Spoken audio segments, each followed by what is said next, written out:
السلام عليكم ورحمة الله وبركاته. ازيكم يا حبايبي؟ عاملين ايه؟ دي صينية الفراخ اللي انا يعني ايه كنت عاملة عليها فيديو شورتز. لا طب قلت لازم اقول لكم على الطريقة اللي انا عاملة بيها صينية الفراخ دي. هي جامدة جدا. طبعا ريحتها تحفة جدا تحفة، وطعمها ما اقولكوش بقى.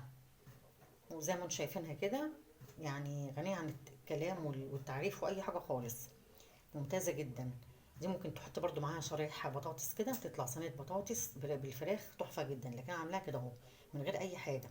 طب عملتها ازاي؟ شوية توابل كده من اللي عندك في البيت، شوية كاري، شوية شطة صغيرين اللي بيحب الشطة، شوية زعتر، شوية فلفل أسمر. كل شويات كده ايه يعني عشوائية كده، مش مقادير ولا حاجة خالص. وشوية الملح طبعا، ما تكتريش الملح.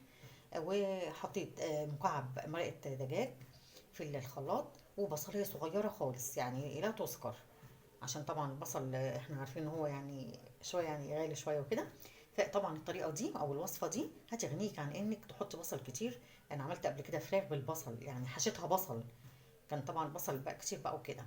لا انا عامله بصليه صغيره على شويه توابل كده من البيت، وشويه مثلا لو عندك بابريكا، على قطايه، على شويه زيت زيتون بقى او زيت عادي اللي هو بتاع التموين، مش هيقول لا.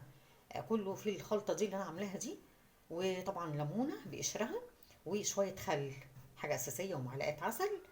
وبس هو مثلا معلقه العسل مع شويه الخل بيدوا ايه طعم كده ايه جميل، اكنك عاملاها اللي هو الباربيكيو، باربيكيو صوص.